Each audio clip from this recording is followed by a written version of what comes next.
ভুল স্বীকার করে সাংবাদিক সম্মেলন গীতারাম হাসপাতাল কর্তৃপক্ষের। আজ এক সাংবাদিক সম্মেলনে হাসপাতাল কর্তৃপক্ষ জানিয়েছে এই ঘটনার সঙ্গে জড়িত অফিসার শঙ্খ চ্যাটার্জিকে সাসপেন্ড করা হয়েছে। একই সঙ্গে কর্তৃপক্ষ ওই নার্সকে চাকরিতে ফিরতে আহ্বান জানিয়েছে। আগামীকাল থেকে তিনি আবার দায়িত্বভার গ্রহণ করবেন বলেও জানানো হয়েছে।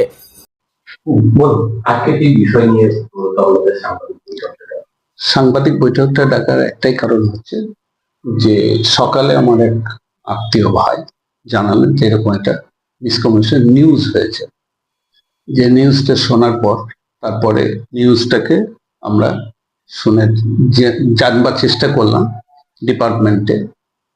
তারপরে জানতে পারলাম যে হ্যাঁ এরকম একটা ঘটনা ঘটেছে।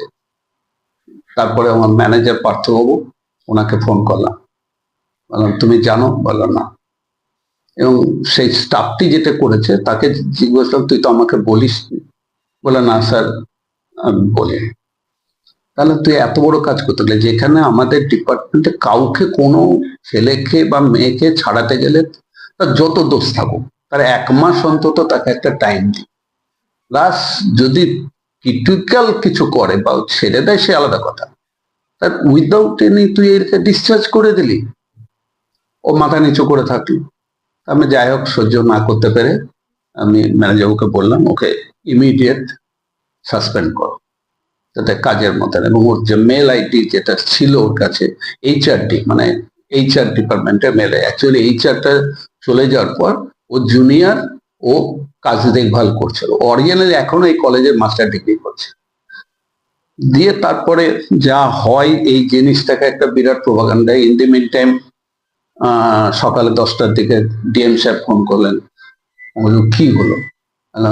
আমি শুনেছি, আমি যাচ্ছি স্যার, গিয়ে দেখে। তারপরে ওনাকে এই যে সাসপেন্ড লেটারটাও পাঠালাম এবং বললাম স্যার এই ঘটনা ঘটেছে।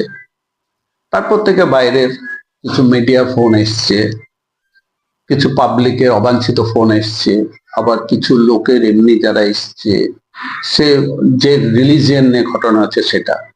কিন্তু সবচেয়ে আশ্চর্যের ব্যাপার হচ্ছে যে আমাদের হসপিটাল কেন মোস্ট অফ দ্য এমপ্লয়িজ প্রায় 40% মুসলিম, নাম ধরেই বলছি। তো যে নার্সিং ডিপার্টমেন্ট, ও 2.5 বছর ধরে কাজ করছে। যদি ওর হিজাব নিয়ে প্রবলেম হতো তাহলে তো আমরা রিক্রুটই করতাম না।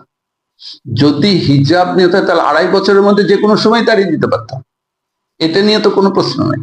সেকেন্ড হচ্ছে ওর যে ইনচার্জ সোনালী খাতুন, সে আজকে আমাদের সঙ্গে বোধহয় 14-15 বছর আছে। তো এরকম তো প্রচুর মুসলিম, প্যাথোলজি, রেডিওলজি সবই। তো এবার ঘটনা হচ্ছে যে অরিজিনালি নাকি 3-4 জন 5 জন আসতো কিছুদিন, ও বুঝিয়েছে তো সবাই সেটাকে বলে দেখো হিজাব করে আমাদের মধ্যে ডিফারেন্স কেন করছো? এটা তো সেবার জায়গায় আমরা সবাই